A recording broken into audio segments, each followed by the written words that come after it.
Hi hello ನಮಸ್ಕಾರ. ನೀವು ನೋಡ್ತಾ ಇದ್ರ ಸ್ಪೀಡ್ ಪ್ಲಸ್ ಕರ್ನಾಟಕ. ನಾನು ಐಶ್ವರ್ಯ ಗೌಡ. ಎಸ್, ಇದೇ ಸೆಪ್ಟೆಂಬರ್ 6ನೇ ತಾರೀಕು ಎಲ್ಲರ ಮನೇಲೂ 8 ಗಂಟೆಗೆ ಶ್ರೀ ಗಂಧದ ಗುಡಿ ಸೀರಿಯಲ್ ಬರ್ತಾ ಇರುವಂತದ್ದು.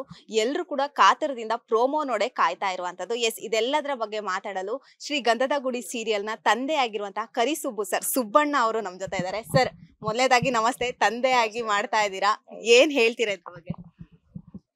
4 ಜನ ಗಂಡು ಮಕ್ಕಳು, ಒಬ್ಬ ಸೊಸೆ. ನಮ್ಮ ಪ್ರಮೋ ಹೇಳಿದ ಹಾಗೆ ಟ್ರೈಲರ್ ಅಲ್ಲಿ ನೋಡಿದಿರ ನೀವೆಲ್ಲ. ಬಹಳ ವಿಭಿನ್ನ ಪಾತ್ರ. ಸೀರಿಯಲ್ ಅಲ್ಲಿ 13 ವರ್ಷ ಆಯ್ತು ಬಿಟ್ಟು, ಸೀರಿಯಲ್ ಮಾಡೋದು ಬಿಟ್ಟು. ಮಧ್ಯದಲ್ಲಿ ಎಲ್ಲೋ ಗೆಸ್ಟ್ ಆಗಿ ಕಾಣಿಸ್ಕೊಂಡಿದ್ದೆ, ಒಂದಿನ ಅರ್ಧ ದಿನ, 1 ಅವರ್ 2 ಅವರ್ಸ್ ಆಗಿ ಒಂದು 5 ಸೀರಿಯಲ್ ಅಲ್ಲಿ ಸುಮ್ಮನೆ ಗೆಸ್ಟ್ ಆಗಿ ಮಾಡಿದ್ದೆ, ಒಂದೊಂದು ದಿನ ಅಷ್ಟೇ. ಅದು ಸ್ನೇಹಕ್ಕೆ ಕಟ್ಟು ಬಿದ್ದು. ಈ ಸೀರಿಯಲ್ಲು ಸ್ನೇಹಕ್ಕೆ ಕಟ್ಟು ಬಿದ್ದು ಒಪ್ಕೊಳ್ಳದೆ ಇದ್ದಿದ್ರೆ ನನ್ನ ಜೀವನದಲ್ಲಿ ಒಂದು ದೊಡ್ಡ ಚಾನ್ಸ್ ಮಿಸ್ ಮಾಡ್ಕೊಳ್ತಾ ಇದ್ದೆ, ಅಂತ ತಪ್ಪು ಮಾಡ್ತಿದ್ದೆ ಅಂತ ಅನ್ನಿಸ್ತು ನನಗೆ. ಬಹಳ ವಂಡರ್ಫುಲ್ ಕ್ಯಾರೆಕ್ಟ್ರು. ಅದಕ್ಕೆ ನಾನು ನಿರ್ಮಾಪಕರಿಗೆ ಫಸ್ಟ್ ನನ್ನ ಹಳೆ ಗೆಳೆಯ ಸಕ್ಕರೆಬೈಲ್ ಶ್ರೀನಿವಾಸ್ಗೆ, ಪ್ರದೀಪು, ಪರೀಕ್ಷಿತ್ತು ಥ್ಯಾಂಕ್ಸ್ ಹೇಳಬೇಕು. ತುಂಬಾ ಬಹಳ ಬಹಳ ಚಂದವಾಗಿದೆ ಕ್ಯಾರೆಕ್ಟ್ರು, ಚೆನ್ನಾಗಿ ಹೋಗ್ತಾ ಇದೆ ಪಾತ್ರ. ಯಾವುದಕ್ಕೂ ತಲೆ ಕೆಡಿಸ್ಕೊಳ್ಳದೆ ಇರೋಂಥ ಒಬ್ಬ ಅಪ್ಪ. ಅವನು ಕುಡಿತ ಮತ್ತು ಬಿಡಿ ಚಟ ಯಾಕೆ ಆಗ ಆ ರೀತಿ ವರ್ತಿಸ್ತಾನೆ ಅನ್ನೋದು ಮುಂದಿನ ದಿನಗಳಲ್ಲಿ ಗೊತ್ತಾಗ್ತಾ ಹೋಗುತ್ತೆ.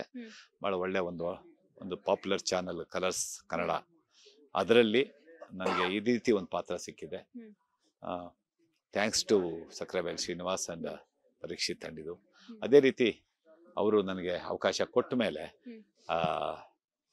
ಡೈರೆಕ್ಟರ್ ಆದಂಥ ಪ್ರಕಾಶು ಮತ್ತೆ ಕಾಂತರಾಜು DOP ಕ್ಯಾಮ್ರಾಮನ್, ಮತ್ತೆ ನನ್ನ ಸಹಕಲಾವಿದರು, ನನ್ನ ಸೊಸೆ ಆದಂಥ ಸಂಜನಾ, ನನ್ನ ದೊಡ್ಡ ಮಗ ಶಿಶಿರು, 2ನೇ ಮಗ ಭವಿಷ್ಯು, 3ನೇ ಮಗ ಜಯಂತು, 4ನೇ ಮಗ ಗಣಿ.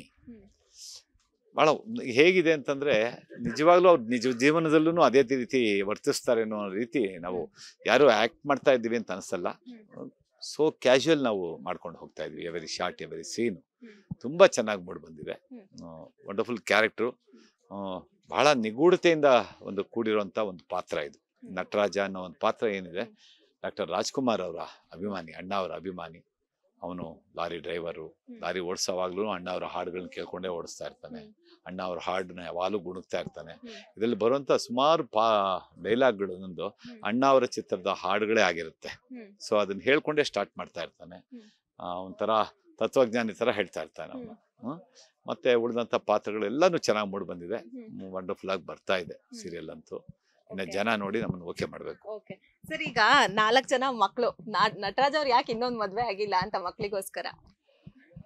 ನಾನು ಆಗ್ಲೇ ಪ್ರೆಸ್ ಮೀಟ್ ಅಲ್ಲಿ ಹೇಳಿದ್ನಲ್ಲಮ್ಮ, ನನ್ಗಾಗ್ಲೇ 2 ಹೆಂಡ್ತಿದಿರಿದ್ದಾರೆ. ಸೊ ಆ 2 ಹೆಂಡ್ತಿದಿರ ನಾನು ಯಾಕೆ ಬಿಟ್ಟೆ, ಯಾಕೆ ಇವಾಗ ಯಾರೂ ಇಲ್ಲ, ಅವ್ರ ಜೀವಂತ ಬದುಕಿದಾರಾ ಇಲ್ಲ ಸತ್ತಿದಾರಾ ನನಗೂ ಗೊತ್ತಿಲ್ಲ. ಕತೆ ಮುಂದೆ ಹೋಗುತ್ತೆ.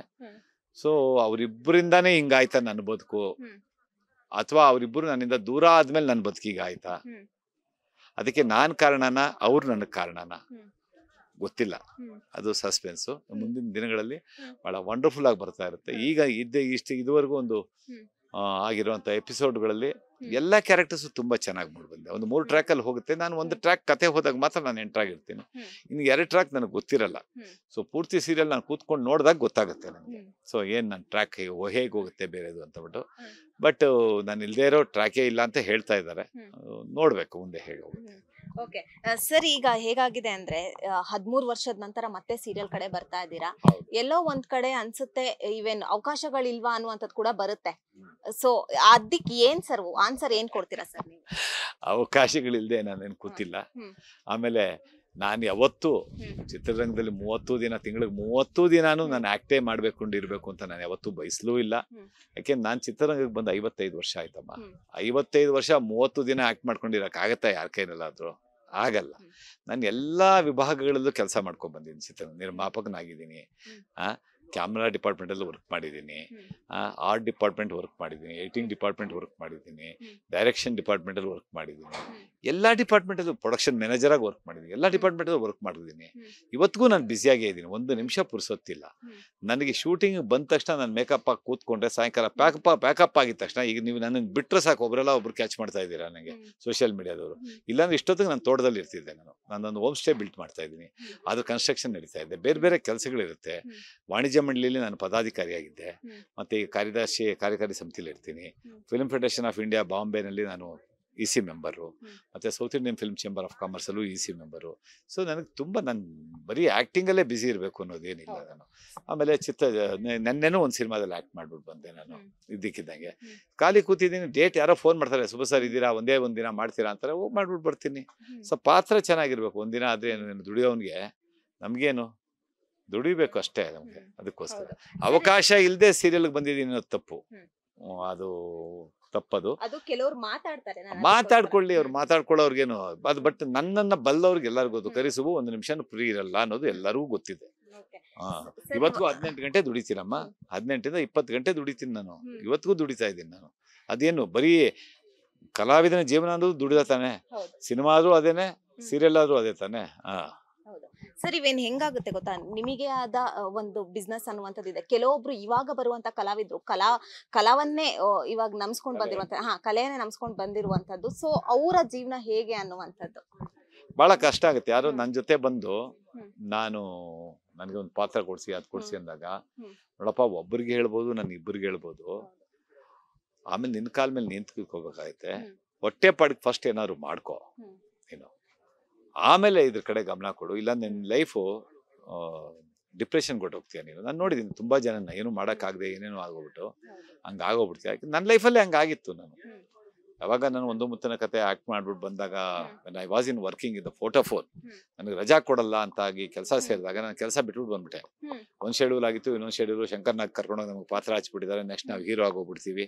ಆ ಭ್ರಮೆನಲ್ಲಿ ಆಗಿನ ಕಾಲದಲ್ಲಿ 86ರಲ್ಲಿ ನಾನು 71 ಇಂಡಸ್ಟ್ರಿಗೆ ಬಂದಿದ್ದು, 71ರಿಂದ ಫೋಟೋಫೋನಲ್ಲಿ ಕೆಲಸ ಮಾಡಿದೆ, 15 ವರ್ಷ ಕೆಲಸ ಮಾಡಿದೆ. 86 ಮಾರ್ಚ್ 12ನೇ ತಾರೀಕು ರೆಸಿಗ್ನೇಷನ್ ಕೊಟ್ಟು ಬಂದೆ ಕೆಲಸಕ್ಕೆ. ಆಗಿನ ಕಾಲದಲ್ಲಿ ತಿಂಗಳಿಗೆ ನಾನು ಹೆಚ್ಚು ಕಡಿಮೆ ಒಂದು 25,000 ರೂಪಾಯಿ ದುಡಿದಿದ್ದೆ. ಸೊ ಅವಾಗಲೂ ನಾನು ಫೋಟೋಫೋನಲ್ಲಿ ವಾರದಲ್ಲಿ 2 ದಿನ 3 ದಿನ ಇರ್ತಾ ಇದ್ದೆ. ತುಂಬಾ ವೈಡ್ ಟ್ರಾವೆಲ್ ಮಾಡ್ತಿದ್ದೆ. ನನ್ನ ಕಳಿಸ್ತಾ ಇದ್ರು ಶ್ರೀಹರಿಕೋಟ ಸ್ಪೇಸ್ ಅಪ್ಲಿಕೇಶನ್ ಸೆಂಟರ್ ಅಹಮದಾಬಾದು, ಶ್ರೀಹರಿಕೋಟ ಕೇಳಿರ್ತೀರಿ ಲಾಕೇಜ್, ಮತ್ತೆ VSSC, ಮತ್ತೆ ಬೆಂಗಳೂರಿನಲ್ಲಿ ISRO 1 ಅವರ್ ಆಫೀಸಲ್ಲಿದೆ, ಇನ್ನು ಮಿಕ್ಕಿದ್ದು 7 ಅವರ್ಸ್ ಹೊರಗಡೆ ಇರ್ತಾ ಇದ್ದೆ. ಸೊ ಅಂತ ಒಂದು ನನ್ನ TA DA ಸಂಬಳ ಎಲ್ಲ ಬಿಟ್ಟು ಬಂದು, ದೊಡ್ಡ ಸ್ಯಾಲ್ರಿ 86ಕ್ಕೆ ನಾನು ತಿಂಗಳಿಗೆ 20,000 25,000 ದುಡಿತಾ ಇದ್ದೀನಿ ಅಂದರೆ ಭಾಳ ದೊಡ್ಡ ಸ್ಯಾಲ್ರಿ. ಇವತ್ತಿನ ದಿನ 2 ಲಕ್ಷ 3 ಲಕ್ಷ ದುಡ್ದಂಗೆ ಇವತ್ತು ತಿಂಗಳಿಗೆ. ಅಂಥ ಕೆಲಸನ ಸಿನಿಮಾ ಮೇಲೆ ವ್ಯಾಮೋಹಕ್ಕೆ ಬಿಟ್ಟು ಬಂದೆ. 3 ತಿಂಗಳಲ್ಲಿ ಬ್ರಹ್ಮನಿರಸನೆ ಆಯಿತು. ಮಾರ್ಚಲ್ಲಿ ಕೆಲಸ ಬಿಟ್ಟೆ, ಸ್ವಲ್ಪ ಬ್ರಹ್ಮನಿರಸನ ಆಯಿತು. ಒಂದು ಆಲ್ಬಮ್ ಈಗ ಥರ ಎಲ್ಲ ಮೊಬೈಲಲ್ಲಿ ಫೋಟೋ ಮತ್ತು ವಿಡಿಯೋ ಇಟ್ಕೊಂಡು ತೋರಿಸಲ್ಲ ನಾವು. ಇದು ಆಲ್ಬಮ್ ಇಟ್ಕೊಂಡು, ಮತ್ತು ಯಮಹಾ ಬೈಕು, ರಾಜದೂತ್ ಬೈಕ್ ಇತ್ತು, ಅದ್ರ ಒಳಗಡೆ ಇಟ್ಕೊಂಡು ಎಲ್ಲ ಎಲ್ಲೆಲ್ಲಿ ಸಿನಿಮಾ ಮಾಡ್ತಾರೋ ಅವ್ರ ರೂಮ್ ಹತ್ರ ಹೋಗಿ ಆಚೆ ಕಾವಲು ಕಾಯೋದು ಸಿನಿಮಾ, ಈ ಥರ 1-2 ಪಾತ್ರ ಸಿಕ್ಕೋದು. ಆಮೇಲೆ ಮಾರ್ಚು, ಸೆಪ್ಟೆಂಬರ್, ಅಕ್ಟೋಬರ್ ಪೀರಿಯಡ್ಗೆ, ಇದೇ ದಸರಾ ಲೆಕ್ಕಕ್ಕೆ, ಇದೇ ದಸರಾ ಅಲ್ವಾ, ಸೆಪ್ಟೆಂಬರ್ ಅಕ್ಟೋಬರ್ ದಸರಾ ಬರುತ್ತೆ. 6 ತಿಂಗಳಲ್ಲಿ ನನಗೆ ಇದಾಯಿತು. ನನಗೆ ಬಾಂಬೆ ಕಾಂಟ್ಯಾಕ್ಟ್ ಇತ್ತು. ಸೀದಾ ಬಾಂಬೆ ಟ್ರೈನ್ ಹತ್ತದೆ. ರಾ ಮೆಟೀರಿಯಲ್ ಸಿನಿಮಾಗೆ ಸಂಬಂಧಪಟ್ಟಿದ್ದೆ. ರಾ ಮೆಟೀರಿಯಲ್ ಹೋಗಿ ಮಾತಾಡಿದೆ, ಒಂದು 20,000 ತೊಗೊಂಡೋದೆ, ಒಂದಷ್ಟು ಮೆಟೀರಿಯಲ್ ತಂದೆ. ಅದೇ ಕಂಟಿನ್ಯೂ ಆಯಿತು. ಮ್ಯಾಗ್ನೆಟಿಕ್ ಟೇಪ್ಸ್ ಅಂತ, ಅದು ನಿಲ್ಲುವಂಥ ಪರಿಸ್ಥಿತಿ ಬಂತು. ಸೌಂಡ್ ನೆಗೆಟಿವ್ ಅಂತ ಒಂದು ಏಜೆನ್ಸಿ ತಗೊಂಡೆ. ಯಾವುದು ನಿಂತಿಲ್ಲ. ನಾನು ಎಷ್ಟೋ ಸತಿ ಭೂಮಿ ಕಚ್ಬಿಟ್ಟು ಬೂದಿಯಾಗಿ ಹೋಗಿದ್ದೀನಿ. ಮತ್ತೆ ಫೀನಿಕ್ಸ್ ಬರ್ತಾರೆ ಎದ್ದು ಬರ್ತಾನೆ ಇದ್ದೀನಿ. ನನ್ನ ಹಳೆ ಇಂಟರ್ವ್ಯೂಗಳು, ಹಳೆ ಪೇಪರು ರೈಟಿಂಗ್ಸ್ ಎಲ್ಲ ನೋಡಿದ್ರೆ ನನ್ನ ಬಗ್ಗೆ ಅರಿವಾಗುತ್ತೆ ನಿಮಗೆ. ಸೊ ಯಾವತ್ತು ನಾನಿವತ್ತು ಸೋತಿದ್ದೀನಿ ಅಂತ ನನ್ನ ಮನೇಲಿ ಕೂತ್ಕೊಂಡು ಹತ್ತಿದ ದಿನಾನೇ ಇಲ್ಲ. ಸೊ ಏನೋ ಭಗವಂತ ಹುಟ್ಟಿಸಿದ ಮೇಲೆ ಹುಲ್ಮೇಯಿಸ್ದೇ ಇರ್ತಾನ. ಸೊ ಆ ಥರ ಬ್ಯುಸಿಯಾಗೇ ಇರ್ತೀನಿ. ನನ್ನ ಹತ್ರ ಬರುವಂಥ ಹುಡುಗರಿಗೆ ಎಷ್ಟೋ ಜನಕ್ಕೆ ನಾನು ಅದೇನೇ ಹೇಳ್ತಾ ಇರ್ತೀನಿ, ಡಿಪ್ರೆಷನ್ ಕೊಟ್ಟೋಗ್ತೀರಾ, ಬೇಜಾರಾಗ್ತೀರ ಲೈಫಲ್ಲಿ, ದುಡಿತದ ಕಡೆ ಫಸ್ಟ್ ಗಮನ ಕೊಡಿ. ಯಾಕೆಂದರೆ 21 ವರ್ಷದಿಂದ 27-28 ವರ್ಷದೊಳಗಡೆ ಅವ್ರ ಲೈಫ್ ಸೆಟ್ಲ್ ಮಾಡ್ಕೊಳ್ಳೋಂಥ ಒಂದು ಟೈಮು. ಅಫ್ಕೋರ್ಸ್ 30 ವರ್ಷ ಆಗ್ಬೋದು ಲೈಫ್ ಸೆಟ್ಲ್ ಮಾಡ್ಕೊಳ್ಳೋಂಥ ಟೈಮು. ಆ ಟೈಮ್ನಲ್ಲಿ ಅವ್ರ ಕಾಲ ಮೇಲೆ ನಿಂತ್ಕೊಳ್ಳಿಲ್ಲ ಅಂದರೆ ಎಷ್ಟು ದಿನ ಅಪ್ಪ ಅಮ್ಮನ ಕಾಲ ಮೇಲೆ ನಿಂತಿರ್ತಾರೆ? ಸೊ ಇಷ್ಟೆಲ್ಲ ನನ್ನ ಲೆವೆಲ್ಗೆ ನಾನು ಬೆಳಿಬೇಕು ಮಾಡಬೇಕು ಅಂದರೆ ಇದಕ್ಕೆಲ್ಲ ಮೂಲ ಕಾರಣ ನಮ್ಮ ಅಣ್ಣ ಒಬ್ಬರು. ಯಾಕೆಂದ್ರೆ ಚಿಕ್ಕಂದಲ್ಲಿ ನಮ್ಮ ತಂದೆ ತೀರೋಗ್ಬಿಟ್ರು. ನಾನು ಕೆಲ್ಸಕ್ಕೆ ಹೋಗ್ತೀನೋ ಬಿಡ್ತೀನೋ ನಾಟಕ ಮಾಡ್ತೀನೋ ಇನ್ನೊಂದು ಮಾಡ್ತೀನೋ ಏನು ಮಾಡ್ತಾ ಇದೆಯಾ ಅಂತ ಕೇಳಿಲ್ಲ. 1 ರೂಪಾಯಿ ನಾನು ಎಷ್ಟು ದುಡ್ದಿದ್ದೀನೋ ಅಷ್ಟು ಹುಡುಗರನ್ನ ಕಟ್ಕೊಂಡು ನಾಟಕಗಳು ಮಾಡಿದ್ದು, ಸಿನಿಮಾಗಳು ನೋಡಿದ್ದು, ಇಡೀ ಕರ್ನಾಟಕ ಸುತ್ತಿದ್ದು, ಇಷ್ಟೇ ಆಯ್ತೆ ಹೊರ್ತು 1 ರೂಪಾಯಿ ಉಳಿಸಿಲ್ಲ. ಬಹುಶಃ ನಾನು ಅವತ್ತಿನ ದಿನ ಉಳಿಸಿದ್ರೆ, ಎಕ್ಸಾಂಪಲ್ ನಮ್ಮ ಅಭಯನಾಯ್ಡು ಸೈಟ್ ಹತ್ರ, ನಮ್ಮ ಸ್ಟುಡಿಯೋ ಹತ್ರ, ನನ್ನ ಸ್ಟುಡಿಯೋ ಹತ್ರ, ಬಾಲಾಜಿ ಡಿ ಸ್ಟುಡಿಯೋ ಹತ್ರ ಅವತ್ತಿನ ದಿನಕ್ಕೆ 5,000 ರೂಪಾಯಿ ಒಂದೊಂದು ಸೈಟು. ಒಂದೊಂದು ನಾಟಕದ ಪ್ರೊಡಕ್ಷನ್ಗೆ 25-30 ಸಾವಿರ ಖರ್ಚು ಮಾಡ್ತಿದ್ದೆ. ಮಾನುಷ್ಯದ ಇರ್ಬೋದು, ಅವಿಶ್ವಾಸ ಇರ್ಬೋದು, ಸಿಂಗಾರವ ಮತ್ತು ಅರಮನೆಗೆ 80 ಸಾವಿರ ಖರ್ಚು ಮಾಡಿದೆ ಆಗಿನ ಕಾಲದಲ್ಲಿ. ಒಂದೊಂದು ಸೈಟ್ ತೆಗೆದಾಕಿದ್ರೆ ಇವತ್ತು ಎಷ್ಟೋ ಕೋಟಿಗಳಾಗೋಗಿರೋದು. ಸೊ ಪ್ಯಾಷನ್, ರಂಗಭೂಮಿ ಮತ್ತು ಸಿನಿಮಾ ಇಂಡಸ್ಟ್ರಿ ಮೇಲೆ ಪ್ಯಾಷನ್ನು. ನಮ್ಮ ಜೊತೆಗಿದ್ದವರು, ನಮ್ಮ ಕಸಿನ್ಗಳು ಇವತ್ತು ಅವ್ರು ಬೆಳೆದಿರೋದು ನೋಡಿದ್ರೆ ಒಂದು ಕ್ಷಣ ಮನಸ್ಸಿನಲ್ಲಿ ಫೀಲ್ ಆಗುತ್ತೆ, ಥೋ ನಾನು ಜೀವನದಲ್ಲಿ ತಪ್ಪು ಮಾಡಿದ್ನಾ ಈ ಫೀಲ್ಡ್ ಆಯ್ಕೆ ಮಾಡಿಕೊಂಡು ಅಂತಂದ್ಬಿಟ್ಟು. ಆದರೆ ಎಲ್ಲೋ ಹೋಗ್ಬೇಕಾದ್ರೆ ಎಲ್ಲರೂ ಏನೋ ಅಡ್ರೆಸ್ ಕೇಳಕ್ಕೆ ಹೋದಾಗ ಅಥವಾ ಗ್ಲಾಸ್ ಇಳಿಸ್ಬಿಟ್ಟು ಅಡ್ರೆಸ್ ಕೇಳಿದ್ರೆ ನನ್ನ ಗುರ್ತಿಡಿದು ಮಾತಾಡಿಸ್ತಾರೆ. ಎಲ್ಲೋ ಆಟೋ ಡ್ರೈವರ್ಗಳು ಹೋಗ್ತಾ ಇದ್ದವರು ಹೊರ್ರಂತ ಒಂದು ಸಾರ್ ನಿಲ್ಲಿಸಿ ಒಂದು ಫೋಟೋ ತೊಗೋಬೇಕು ಅಂತಾರಲ್ಲ, ಅದು ಅವಾಗ ಬರುವಂಥ ಖುಷಿ ಇದೆಯಲ್ಲ, ಎಷ್ಟು ದುಡ್ಡಿದ್ರು ಸರ್. ಯಾವಾಗ್ಲೂ ಕೂಡ ಓಡೋ ಕುದುರೆನೇ ಆಗಿರ್ಬೇಕು ನೀವು ಹೇಳ್ದಂಗೆ. ಇವನ್ ಹೆಂಗಾಗುತ್ತೆ ಗೊತ್ತಾ ಸರ್, ನಿಮಗೆ 55 ವರ್ಷ ಎಕ್ಸ್ಪೀರಿಯನ್ಸ್ ಇದೆ, ಆದ್ರೆ ಈಗ ಬಂದಿರೋರು ಒಂದು ಸಿನಿಮಾ ಮಾಡ್ತಾರೆ, ಆದ್ರೆ ನೆಕ್ಸ್ಟ್ ಡೇನೆ ಕಾರಲ್ಲಿ ಹೋಗ್ಬೇಕಾದ್ರೆ ಅವರ ಒಂದು ಆಟಿಟ್ಯೂಡೇ ಬೇರೆ ಆಗಿರುತ್ತೆ. ಅದು ಅವ್ರ ಬಗ್ಗೆ ನಾನೇ ಕಾಮೆಂಟ್ಸ್ ಹೇಳಕ್ಕಾಗಲ್ಲ. ನಾನು ಅವ್ರ ಬಗ್ಗೆ ಕಾಮೆಂಟ್ಸ್ ಹೇಳಿದ್ರೆ ತಪ್ಪಾಗುತ್ತೆ. ಈಗ ನಾನು ಸೂಕ್ಷ್ಮವಾಗಿ ಹೇಳ್ಬೇಕು ಅಂತಂದ್ರೆ, ಒಂದ್ಸತಿ ಉಪೇಂದ್ರ ಅವ್ರು ನನ್ನ ಪ್ರಶ್ನೆ ಕೇಳಿದ್ರು. 2012 ಇರ್ಬೋದು, ಸೂಪರ್ ಪಿಕ್ಚರ್ ನಡೆಯುವಾಗ. ಆವಾಗ ನನಗೆ 13 ವರ್ಷ ಬಿಟ್ರೆ, ಅವಾಗ ಎಷ್ಟು ವರ್ಷ, ಒಂದು 40 ವರ್ಷ 50 ವರ್ಷ, ಆವಾಗ ಇಂಡಸ್ಟ್ರಿಗೆ ಬಂದು 40 ವರ್ಷ ಆಗಿತ್ತು. ನೀವು ನನಗಿನ್ನ ಸೀನಿಯರ್ ಅಲ್ವಾ, ನಿಮ್ಗೆ ಏನ್ ಅನ್ಸುತ್ತೆ ಇಂಡಸ್ಟ್ರಿ ಅಂತಂದ್ರು.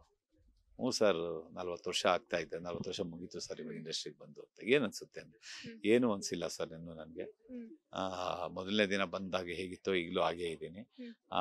ಈ 40 ವರ್ಷಕ್ಕೆ ABCD 4 ಅಕ್ಷರ ಗುಂಡಾಗಿ ಬರೆಯೋದು ಕಲ್ತಿದ್ದೀನಿ ಸರ್.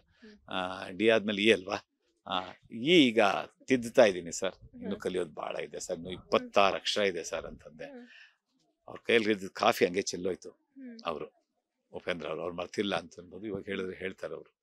ಸೊ ಮನುಷ್ಯ ಪ್ರತಿದಿನ ಕಲಿಬೇಕು, ಪ್ರತಿ ಕ್ಷಣ ಕಲಿಬೇಕು. ನಾನು ಬೆಳೆದಿದ್ದೀನಿ ಅಂತ ಅಂದ್ಕೊಂಡಿದ ತಕ್ಷಣ ಅವ್ನ ಲೈಫ್ ಅಲ್ಲಿಗೆ ಎಂಡ್ ಆಗುತ್ತೆ.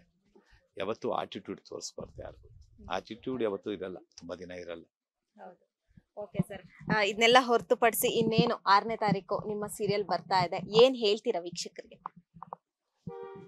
ಇಷ್ಟು ದಿನ ಒಂದು ಹೆಣ್ಣು ಮಕ್ಕಳ ದರ್ಬಾರು, ಯಾವುದೇ ಸೀರಿಯಲ್ ತೊಗೊಂಡ್ರು ಒಂದು ವಿಲನ್ನು, ಒಂದು ಅತ್ತಿಗೆ, ಅಳುಮುಂಜಿ, ಹೀರೋಯಿನ್ನು, ಈ ಥರ ಒಂದು ಪಾತ್ರಗಳನ್ನ ನೋಡಿರ್ತೀರಾ ನೀವು.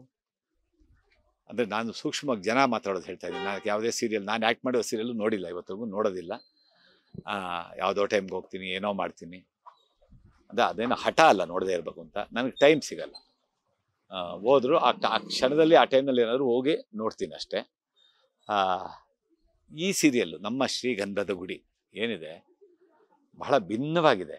ಇವತ್ತಿನ ಧಾರಾವಾಹಿ ಜಗತ್ತಿನಲ್ಲಿ ಭಿನ್ನವಾದ ಕತೆ. ಆ ಒಂದು ಮುಖ್ಯ ಪಾತ್ರ, ನನ್ನ ಪಾತ್ರ, ನಟರಾಜನ ಪಾತ್ರ, ಮತ್ತು ನನ್ನ 4 ಮಕ್ಕಳು, 5 ಗಂಡು ಮಕ್ಕಳು. ಸೆಂಟ್ರ್ ಪಿಲ್ಲರ್ ನಾನಾದರೆ 4 ಮೂಲೆ 4 ಸ್ತಂಭ ನನ್ನ ಮಕ್ಕಳು. ಈ 5 ಸ್ತಂಭದ ಒಳಗಡೆ ಒಂದು ನುಸುಳ್ತಾಳೆ ನನ್ನ ಸೊಸೆ ಕ್ಯಾರೆಕ್ಟ್ರು. ಸೊ ಈ ಮುಂದೆ ಏನಾಗುತ್ತೆ, ನಮ್ಮ ಮನೆಯನ್ನು ನೀವು ಟ್ರೈಲರಲ್ಲಿ ನೋಡಿದ್ದೀರಾ, ಎಲ್ಲೋ ಬಿದ್ದೋಗೋ ಥರ ಇರುತ್ತೆ. ಅದು ಯಾಕೆ ಆಗಿದೆ, ಅದಕ್ಕೆ ರೀಸನ್ ಏನು, ಈ ಸೊಸೆ ಅದನ್ನೆಲ್ಲ ಅವಳು ಒಂದು ಕೆಲವು ಕನಸುಗಳನ್ನ ಇಟ್ಕೊಂಡು ಬಂದಿರ್ತಾಳೆ. ಆ ಕನಸುಗಳನ್ನ ಇಲ್ಲಿ ಸಾಕಾರ ಮಾಡ್ಕೊಳ್ತಾಳ. ಅವನೊಬ್ಬ ಕಾರ್ ಓನರು, ನನ್ನ ಮಗ ಅನ್ನೋದನ್ನ ಮನಸ್ಸಿನಲ್ಲಿ ಇಟ್ಕೊಂಡು ಮದುವೆ ಮಾಡ್ಕೊಂಡು ಬಂದಿರ್ತಾಳೆ. ಒಂದು ಫ್ಯಾಕ್ಟ್ರಿ ಇದೆ ಅನ್ನೋ ಲೆಕ್ಕದಲ್ಲಿ. ನೋಡಿದ್ರೆ ಬಂದ ಒಂದು ಕಾರ್ ಡ್ರೈವರು ಬಂದಿದ್ದ ತಕ್ಷಣ ಅವಳಿಗೆ ಗಂಡಸರೇ ಆರತಿ ಎತ್ತುತ್ತಾರೆ. ನೀವು ನೋಡಿದ್ದೀರ ಟ್ರೈಲರಲ್ಲಿ, ಗಂಡಸರೇ ಬೊಟ್ಟಿಡ್ತಾರೆ. ಇದು ಒಂಥರ ನೋಡಿದ್ರೆ ಒಬ್ಬ ಹೆಣ್ಣಿಗೆ ಏನಾಗ್ಬಿಡುತ್ತೆ ಅಂತಂದರೆ, ನಿನಗೆ ಗೊತ್ತಿರುತ್ತಮ್ಮ ಅದು ಕತೆ ಏನು ಅಂತ ಇನ್ನು ಮುಂದಕ್ಕೆ ನೀವೇ ನೋಡ್ತೀರಾ. ತುಂಬ ಚೆನ್ನಾಗಿ ಬರ್ತಾ ಇದೆ. 8 ಗಂಟೆಗೆ ಅಕ್ಟೋಬರ್ 6ನೇ ತಾರೀಕು ರಾತ್ರಿ 8 ಗಂಟೆಗೆ ಕಲರ್ಸ್ ಕನ್ನಡ ಚಾನಲಲ್ಲಿ ನಮ್ಮ ಶ್ರೀಗಂಧದ ಗುಡಿ ಬರುತ್ತೆ. ಎಲ್ಲರೂ ಕುಟುಂಬ ಸಮೇತ ನೋಡಿ ನಮ್ಮ ಸೀರಿಯಲ್ ಹೇಗಿದೆ ಅಂಥೇಳಿ. ಮುಖ್ಯವಾಗಿ ನಾನು 13 ವರ್ಷ ಆದಮೇಲೆ ಸೀರಿಯಲ್, ಮೆಗಾ ಸೀರಿಯಲ್ಗೆ ಬಂದಿರೋದು. ನನ್ನ ಪಾತ್ರ ಹೇಗಿದೆ, ನನ್ನ ಒಪ್ಪುಗಳು ತಪ್ಪುಗಳು ಹೇಗಿದೆ ಅಂತ ನೀವು ಕಾಮೆಂಟ್ ಮಾಡಿ. ನಮಸ್ಕಾರ. Thank you so much sir. Yes, ಇದಿಷ್ಟು ಕರಿಸುಬ್ಬು ಸರ್ ಸುಬ್ಬಣ್ಣ ಅವರ ಮಾತಾಗಿತ್ತು. ಕ್ಯಾಮ್ರಾ ಪರ್ಸನ್ ಮಹೇಶ್ ಜೊತೆ ಐಶ್ವರ್ಯ ಗೌಡ, ಸ್ಪೀಡ್ ಪ್ಲಸ್ ಕರ್ನಾಟಕ, ಬೆಂಗಳೂರು.